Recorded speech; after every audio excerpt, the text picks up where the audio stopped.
Hello mga person! So for today's video, for today's ganap, pumutok nga yung fuse namin kanina. Mabuti na lang meron kaming kapitbahay na to the rescue at inayos niya agad dito. Tingnan niyo naman to si Baby Ellery, nagpabale-balentong na dito sa may sopa at nakakatayo na siya ng bahagya. Excuse me nga pala sa boses ko, pasensya na kayo, wala na kasi akong boses kahapon. Mabuti nga ngayon kahit papano nagkaroon na. Nung matapos na nga maayos yung fuse namin, ayan, pinakain ko na si Baby Ellery nitong kalabasa. Hindi ko nga mawari itong si Baby Ellery habang sinusubuan ko, sinusubo niya rin yung daliri niya, kaloka.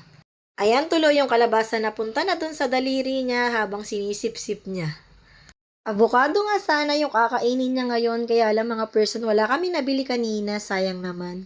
First time pa naman sanang matitikman ni Baby Ellery yung avocado, napakamasustansya pa naman ang prutas na yon. Sa susunod na lang siguro kapag may nabili na kaming avocado.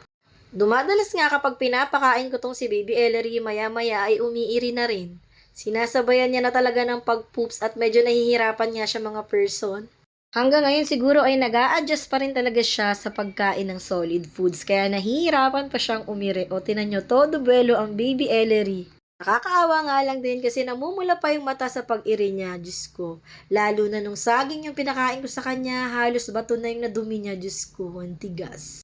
Pero nga sana ay katagalan ay masanay na rin talagang kumain si Baby Ellery ng solid foods at hindi na siya mahirapan sa pag-poops.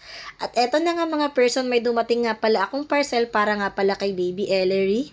Nasanay na nga ako pinapakuluan yung mga baby bottles niya, kaya lang mga person, naiinip talaga ako sa pagpapatuyo ng mga bottles niya. Kaya naman umorder na ako nitong sterilizer na may dryer na rin. Nagulat nga ako at malaki pala to sa personal. Akala ko nga ay hindi kakasya ang mga baby bottles si Baby Ellery. At buti nga nagkasya ang 6 na baby bottles dito. Matataba pa yung baby bottles dyan ni Baby Ellery ha. Dito nga sa maibabaw dito ko ilalagay yung mga takip ng bottles at yung mga chupon.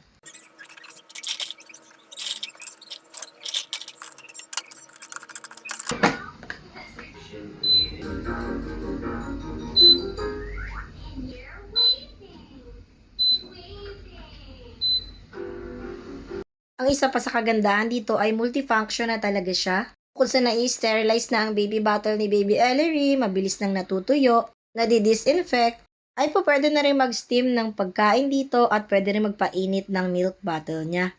Sinabay ko na rin pala dito yung mga tank cleaner ni Baby Ellery para ma-disinfect na rin. O diba napaka-useful talaga? At tingnan nyo namang mabuti talagang tuyong-tuyo na ang mga chupon ni Baby Ellery at mga baby bottles. Noong una talaga nag-aalangan akong bumili nito kasi baka hindi totoong nakakatuyo talaga ng baby bottles. Sabi ko nga ay magtsatsaga na lang ako magpakulo ng bottles niya or magbanli ng tubig. Pero tingnan nyo mga person, napaka-satisfying talaga, nagustuhan ko. Kung gusto nyo nga rin ito mga person, ilalagay ko na lang yung link sa comment section. Babu!